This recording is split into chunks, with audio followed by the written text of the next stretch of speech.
One of the most dangerous phrases in the investment community is, "It's different this time." Looking back on my career in the wealth management industry, a few examples come to mind which validate this statement. First, the dot-com era of the late 1990s, in which institutional and individual investors were purchasing startup companies at significant price multiples, even though most dot-com companies had no earnings and were reporting significant losses. Some argued that actual reported earnings were no longer important. Eventually the bottom fell out, and we now think of that period as the dot-bomb era. Or how about no documentation mortgages in the run-up before the great financial crisis of 2008? Multiple large institutional lenders, as well as smaller community banks, were willing to forego documentation when underwriting and approving mortgages for consumers. The rationale was the real estate market was hot, it's a competitive lending environment, and standards needed to be relaxed. Eventually the economy turned, a recession began, job losses incurred, mortgage payments were missed, foreclosures happened resulting in empty houses and lawsuits, and lenders taking possession of homes. It was a mess. Contrary to the notion of "it's different this time," I've always subscribed to the statement that history is a way of repeating itself, including within the wealth management industry. Economies both expand and contract. Capital markets go up and go down. Interest rates rise and fall, just to name a few.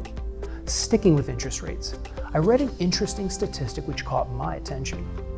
The Fed lowered interest rates on September 17th by 0.25%, not surprising, while coinciding with the S&P 500 achieving a recent 52-week high. What most of us don't know is what happens to market returns after an interest rate cut has been announced in close proximity to the S&P 500 hitting an all-time high. Check this out. Since 1994, ironically when I started in the industry, there have been 37 rate cuts, 8 of which occurred within 2 weeks of the S&P 500 trading at a 52-week high.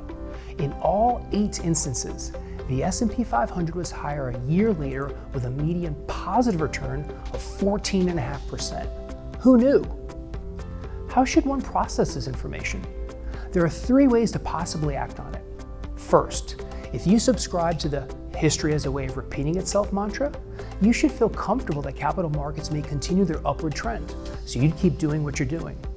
Second, if you've been concerned about the overall volatility and been overweighted in other asset classes, this statistic may provide you with the catalyst to start transitioning assets into public equities.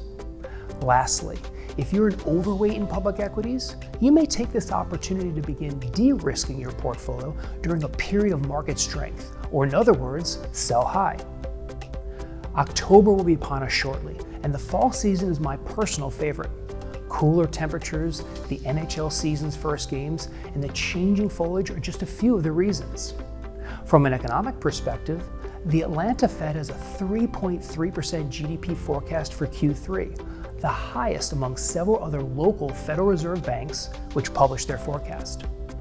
As Regent Peak is based in Atlanta, I'm interested to see if they are an outlier or more accurate in their forecast than other regions. Thanks again for watching, and I'll see you in October.